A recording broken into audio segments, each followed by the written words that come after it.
sometimes low moments when you won't want to get out of bed. You just want to stay there. At times you won't want to come out the house. It's hard living. Life is hard. It's hard handling just the tragedies of life. It's hard. When you're working on something and you put everything you have in it, and it doesn't work out, you lose your money and other people's money. It's hard. You will go through things, and while you're going through them, you can't understand why it's happening to you. See, the point is, you don't know how much future you've got. What's gone is gone. There's absolutely nothing you can do about it. Some of you have had divorces. Some of you have probably had bankruptcies. Some of you have had terrible things happen in the past. But what's gone is gone. It's in the past. And to spend your time focusing on the past is to spend the only thing that you've got, and that's what's right here, right now, because the sand never stops running. This is all we've got. And to spend your time now thinking of what happened there is making absolute certain that the future is going to be the same as the past. Now, I don't suppose many of us spend a lot of time thinking about that, but a lot of us spend a lot of time making that error. Now, you can either accept that or you can get to work. That's all it is. You just begin. You do the math. You solve one problem and you solve the next one. Whatever drama you may be dealing with, this is not the end of you. No matter what it is not the end. You can't quit now. And the only way out is through. All you do is you fall down, get back up again, fall down, get back up again, fall down, get back up again. That's how you win. You got to be bold in life, ladies and gentlemen.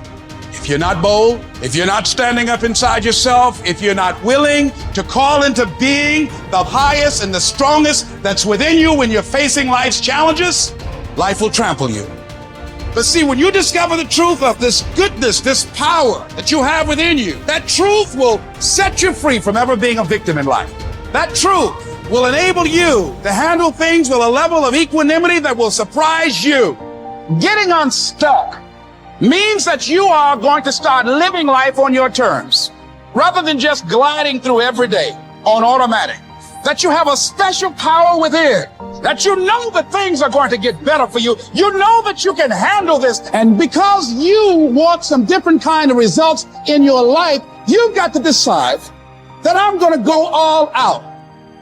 Now listen to me. I don't care what you're going through. If you're not dead, he ain't through with you yet.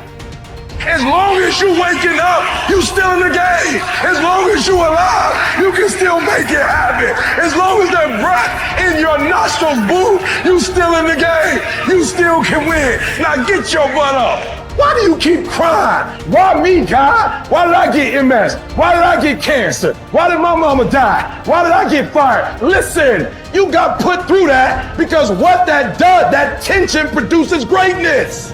Stop running from it and run to it. Lions don't cry. Lions don't give up. Lions don't quit. Lions hunt.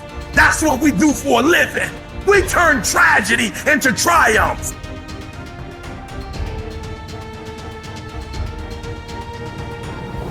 You'll never obtain any substantial measure of material wealth if you insist upon living your life as if you are looking back through your rearview mirror on your automobile.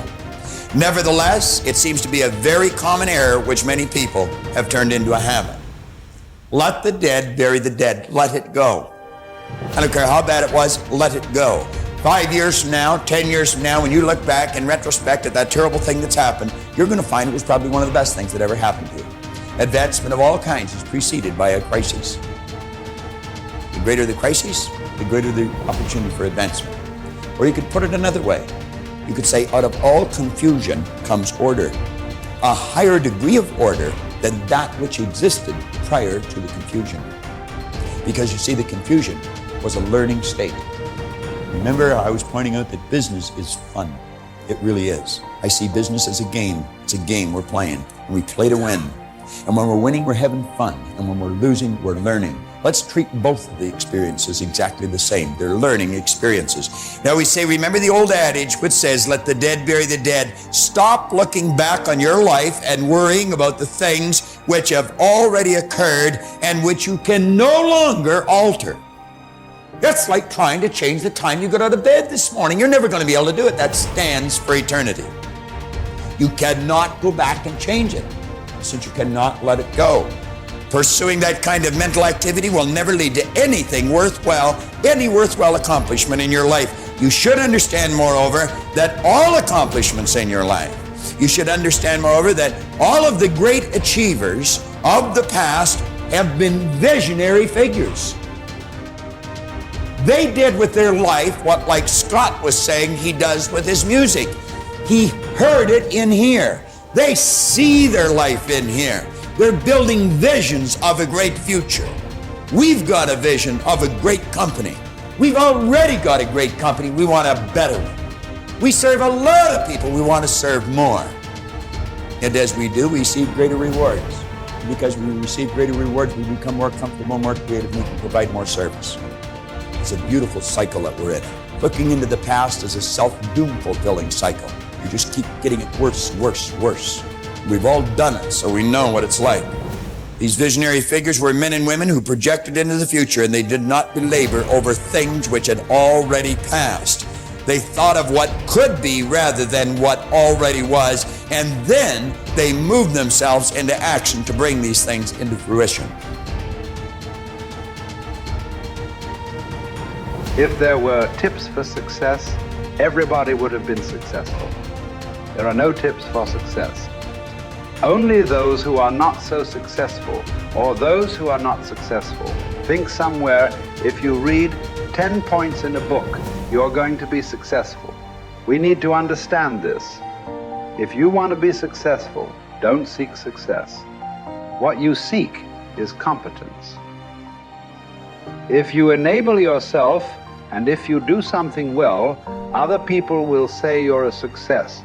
If you think, I'm a success, it's foolish, isn't it? You're doing something, and you're doing it well. Other people in the town, or in the country, or in the world, people will say, oh, he is doing something really successful. They're looking up to you. That's fine.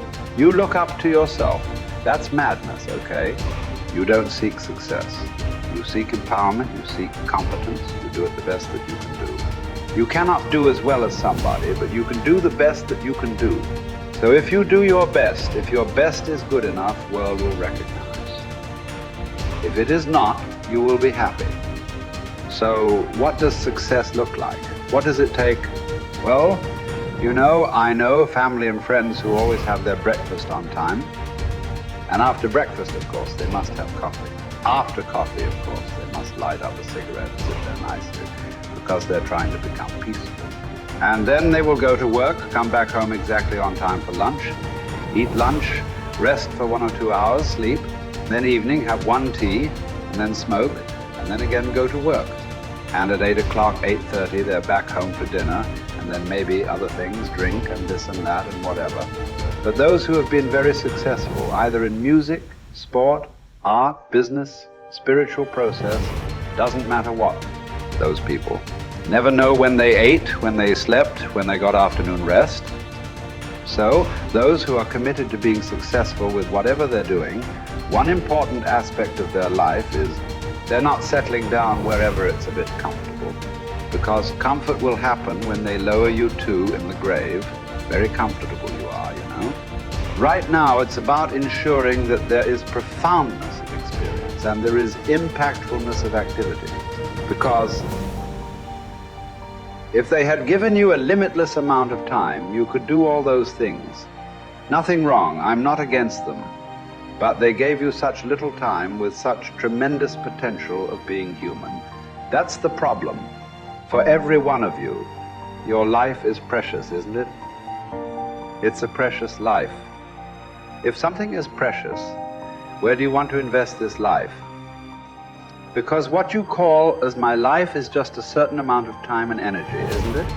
As you sit here, your life is ticking away, or no? What is ticking away is not time. What is ticking away is your life.